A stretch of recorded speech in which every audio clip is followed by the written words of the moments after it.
Okay, imagine this. It's February 1st, 2025, and Donald Trump's back in the White House. He's got that signature smirk on his face and a stack of papers in front of him. He grabs a pen and with one swift motion, signs 3 executive orders that could flip the world economy upside down. We're talking tariffs 10% on everything coming from China, 25% on Canada and Mexico. It's a move so bold, so reckless that you can almost hear the gasps echoing from Wall Street to Beijing.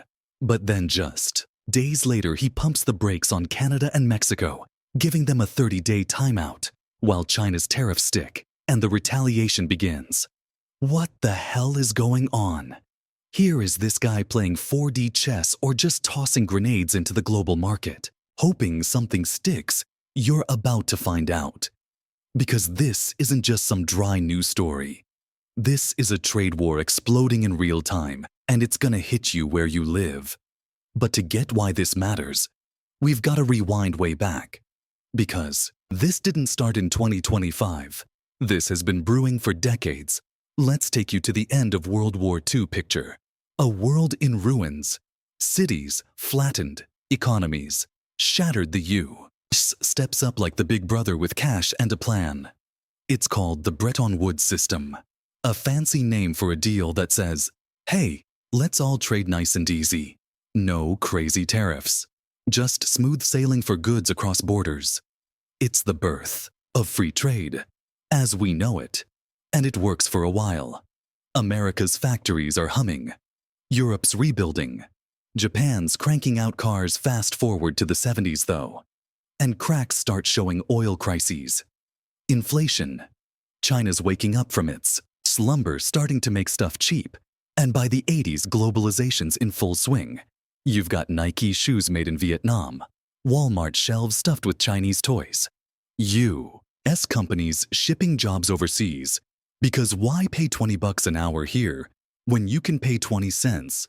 There, it's a gold rush for profits. But not everyone's happy. Blue-collar towns like Detroit start looking like ghost towns. Rust belts pop up, manufacturing jobs vanish, and people are pissed by the time Trump rolls into office. In 2017, he's riding that wave of anger. He's pointing at China, Mexico, anyone who's stealing American jobs, and he's got a weapon tariffs.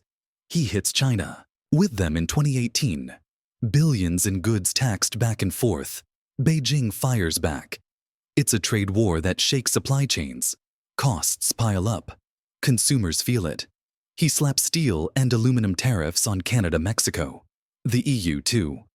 Everyone's scrambling, retaliating, negotiating. It's chaos, but Trump loves it. He calls it winning. Fast forward to now. February 2025. He's back and he's doubling down. Why? Because he thinks the U.S. has been screwed for too long.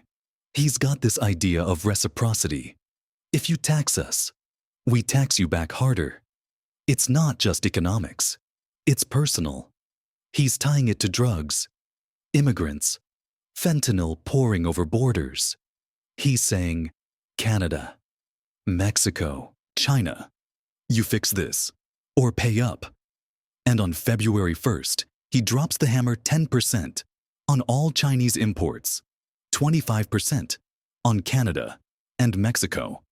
But then, February 3rd, he pauses the Canada-Mexico part after they promise to tighten borders. What's the game here? Let's set the scene. Picture a port in Los Angeles, ships stacked with containers from Shanghai. They're unloading electronics, clothes, toys.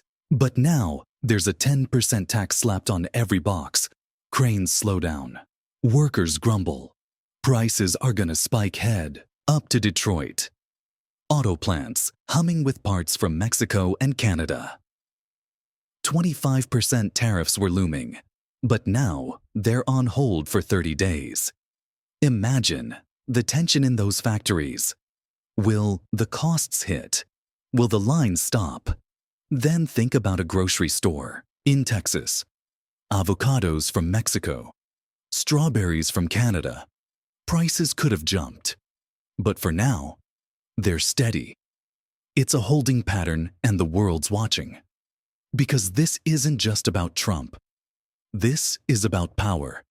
Who controls the global economy? How did we get to this point? Let's dig deeper. After World War II, the U.S. was the king of manufacturing. 50% of the world's goods came from here. Cars, steel ships, you name it. But by the 90s, China's rising. They joined the World Trade Organization in 2001. And boom, they're the factory of the world. Cheap labor, lax rules, they flood the U.S. with goods. Trade deficits balloon to hundreds of billions a year. Mexico's in on it too. With NAFTA in 1994, jobs shift south. Canada's sending oil, lumber, steel, keeping North America tight. But not tight enough for Trump. He's always seen trade as a zero-sum game. Someone wins, someone loses, and he's tired of losing. So in his first term, he rewrote NAFTA into the USMCA, tweaked it to favor U.S. workers, then hit China with tariffs that stuck even under Biden. Now he's back with a vengeance, and the stakes are higher than ever. Think about it. The U.S. imported $4.1 trillion in goods last year. That's trillion with a T. Canada's the top trader. Mexico's second. China's third. These aren't just numbers. These are jobs, homes, cars, food on your table. Trump's betting he can force these countries to bend. But history says tariffs don't always work. Take the Smoot-Hawley Act of 1930. U.S. jacked up tariffs to protect farmers, manufacturers. What happened? Global trade crashed, retaliation everywhere. The Great Depression got worse. Some economists say Trump's playing with fire. Others think he's a genius, shaking up a system that's been rigged against us. So what's really at stake here? Let's paint the picture. Imagine a steel mill in Pennsylvania. It's roaring because Trump's tariffs in 2018 made foreign steel pricier. But flip that coin, a farmer in Iowa's sweating because China's hitting back, taxing soybeans, exports drop, prices tank. Now zoom to 2025. Trump's new tariffs hit. China's already retaliating. Canada and Mexico are on edge. Ports, factories, farms, they're all waiting, holding their breath. Because this isn't just about steel or soybeans. This is about everything. Picture your phone. It's got chips from China. Your car's got parts from Mexico. Your house has lumber from Canada. Tariffs mess with all of that. Prices go up, supply chains snarl. Companies rethink where they build stuff. And you're stuck wondering why your grocery bill's climbing, why gas is creeping up, why that new TV costs an extra $50. This is the slow burn of a trade war. And Trump's just lit the fuse. But here's the kicker. He's not alone. World leaders are reacting. Markets are jittery, and the dominoes are starting to fall. So what's next? How does this explode into something bigger? Let's dive into that. Because this story's just getting started, and you won't believe where it's headed. All right. So we left off with Trump lighting the fuse on this trade war. And now it's time to see how the sparks are flying. Because this isn't just about tariffs anymore. It's about empires clashing, and the world's biggest players are swinging back hard. Let's start with China, because when Trump slapped that 10% tariff on their goods on February 1st, 2025, they didn't just sit there and take it. They hit back fast, according to the latest from Reuters on February 10th. China's Ministry of Commerce announced retaliatory tariffs targeting $21.2 billion of U.S. exports. We're talking soybeans, pork, semiconductor stuff that hits American farmers and tech giants right in the gut. They're not messing around either. China's state media, like Xinhua, says, this is just the beginning and they're ready to escalate if Trump pushes harder. Now picture this: soybean fields in Iowa stretching for miles. They've been shipping 30% of their crop to China every year. That's about 14 million metric tons worth $5.2 billion, according to the U.S. Department of Agriculture. But now those shipments are stalled. Prices are dropping. Farmers are freaking out because China's already lining up deals with Brazil and Argentina to fill the gap. Meanwhile, in Silicon Valley execs at companies like Intel and Qualcomm are sweating because China's a huge market for chips, $8, $1 billion in exports last year, per the Semiconductor Industry Association. And now that's at risk too. But here's where it gets wild. Canada and Mexico aren't just standing by either. Trump's original plan was 25% tariffs on them too. Announced February 1st, but by February 3rd he paused it. Why? Because those two came to the table fast.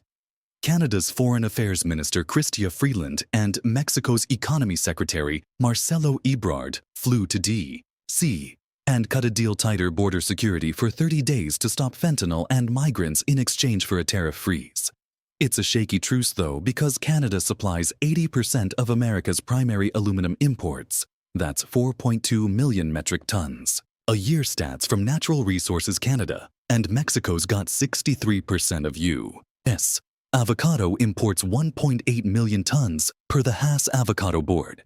If those tariffs kick in later, factories shut down, guac prices soar. You're feeling it at the pump too. Canada's 3.8 million barrels of oil a day to the U.S. That's 48% of our crude imports.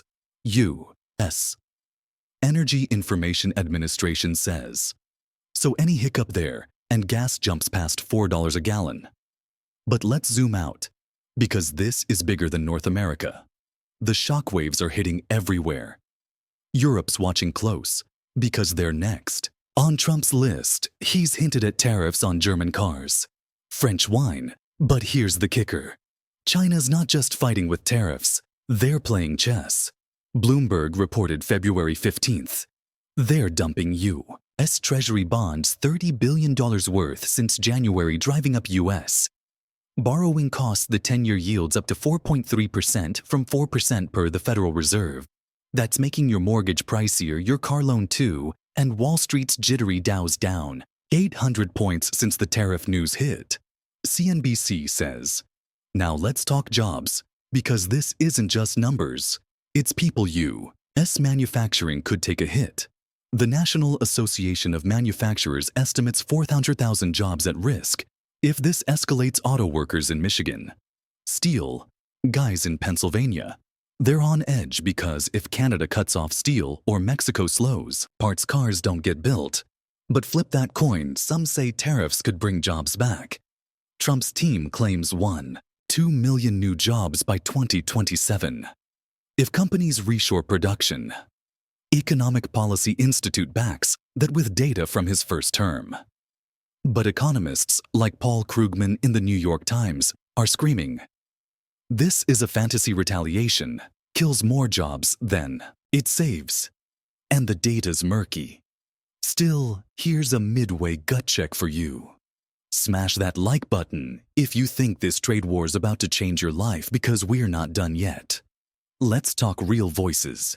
I scrolled X and found a farmer in Ohio tweeting, China's tariffs mean I'm selling soybeans at a loss this year. A trucker in Texas posted, fuel costs up 20 cents a gallon already.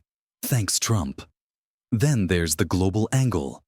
India's eyeing this. I'm thinking, maybe they'll snag some of China's export share. Bloomberg says they're ramping up textile production 15% this quarter. Russia's laughing too, pumping more oil to Europe while we're distracted, per the International Energy Agency. So what's the big reveal here? This isn't just about trade, it's about power. China's flexing, Canada's scrambling, Mexico's bargaining. And the U.S. is betting it can outlast them all. But here's the twist. No one's talking about Europe starting to shift, and that's where this gets insane. Because if they pivot away from us, we're not just fighting neighbors. We're losing allies. So hang tight, because this roller coaster's about to take a crazy turn, and you're gonna want to see where it lands. All right, buckle up, because this is where the story takes a turn you didn't see coming. We've watched Trump's tariff war ignite chaos with China, Canada, Mexico. But now let's zoom out and drop the real bombshell. Brazil's new alliance with Russia announced. February 18, 2025 is about to flip the global market on its head. Imagine this. Brazil, the South American giant flush with oil, soybeans beef, suddenly cozies up to Russia, the sanctioned rogue with its own oil gas and a hunger for power. It's a move that's got Wall Street quaking and world leaders scrambling, because this isn't just a handshake, it's a tectonic shift. Let's break it down. On February 18th, President Lula da Silva stood next to Russian Foreign Minister Sergei Lavrov in Brasilia and unveiled a strategic partnership that's been brewing behind closed doors. According to Brazil's foreign ministry, they're locking in deals for Russia to buy $5 billion in Brazilian beef and soybeans this year alone. That's a 60% jump from 2024's $2.8 billion trade stats from Brazil's Ministry of Agriculture show.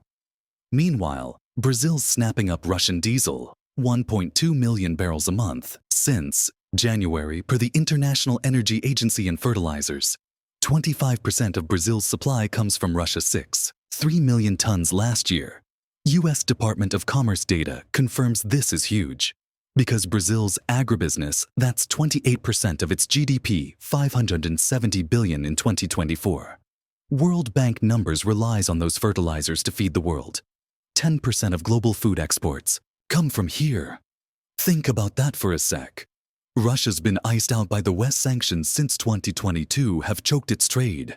But Brazil's stepping in saying, "We don't care about your politics. We need your goods and you need ours." It's pragmatic, it's bold, and it's shaking things up. But here's the twist. This isn't just about trade, it's about power. Europe's in on this too. Whispers out of Brussels per Bloomberg. February 20th say the EU's eyeing Brazil as a lifeline. Why? Because Russia's war in Ukraine trashed their energy supply. 40% of EU gas used to come from Russia. Eurostat 2021. Figures now they're desperate, and Brazil's got oil 15.3 billion barrels in reserves. BP Statistical Review 2024, plus hydropower and aluminum. Canada's got that too, sure. But Brazil's cheaper and not tangled in Trump's tariff mess. EU imports of Canadian aluminum hit $2.1 billion in 2024. Natural Resources Canada says, but Brazil's offering it at 15%, less $1.8 billion projected for 2025. Brazilian Mining Association estimates. Imagine European factories humming again, powered by Brazilian juice, while Canada's left scrambling. Then there's the kicker. Russia's pushing Brazil to pivot oil exports away from the U.S. to China right now. The U.S. takes 22% of Brazil's crude, 3.2 million barrels a month. EIA data. But China's hungry. They're already Brazil's top trade partner, $135 billion in 2024. Brazil's economy ministry says, if Russia brokers this shift and Brazil sends even half that oil to China, that's 1.6 million barrels a month. Redirected. The U.S. loses big gas prices. Spike auto plants in Detroit stall because they're already reeling from Canada's threats. This is a gut punch. But let's talk numbers, because this gets real. Brazil's Petrobras just greenlit a $10 billion expansion off the Amazon coast. February 12th, Reuters reported aiming to pump 2 million barrels a day by 2030. Russia's Rosneft is in talks to co-invest $3 billion. Kommersant says that's a 30% stake they're sinking up supply chains too. Russia's fertilizers boost Brazil's soybean yields 20% per hectare, Embrapa research shows, which means more exports to Russia and beyond. Global soybean prices $13 a bushel. Now USDA February 2025 could climb to $15. If this locks in, markets are freaking out. The Brazilian real jumped 5% against the dollar. February 19th per Bloomberg, the Dow's down 1,200 points since the announcement. February 18th, CNBC confirms investors are spooked because this alliance isn't just economics. It's a middle finger to U.S. dominance. Trump's tariffs were supposed to strong-arm the world into line. But Brazil and Russia just said, "Hold my beer," and Europe's nodding along. Now picture this. A farmer in Mato Grosso watching his soybean profits soar, while a factory worker in Ohio's sweating layoffs because steel costs are up 10%. American Iron and Steel Institute says a mom in Berlin's thrilled her heating bills dropping, thanks to Brazilian oil. But a trucker in Texas is cursing $5 gas. This is the ripple effect. And it's only starting. So, what's the big reveal here? This alliance could be the crack that splits the global order wide open. The U.S. has ruled trade for decades. 23% of world GDP IMF 2024. But Brazil and Russia are betting on a multipolar world. BRICS isn't just a club anymore. It's a battering ram. China's and India's watching, and with Indonesia joining. January 6, 2025. BRICS now covers 46% of the planet's population. World Bank data. If they pull this off, trade routes, flip power shifts, and the dollar's king status wobbles. China's already pushing yuan settlements with Brazil up 12% since 2023. People's Bank of China says this isn't about tariffs anymore. It's about who runs the show. So here's the question to chew on: is Trump's tariff gamble about to backfire so hard it hands the future to Brazil, Russia, and their crew? Or can the U.S. claw back control before it's too late? Leave your thoughts below because this one's gonna keep us all guessing.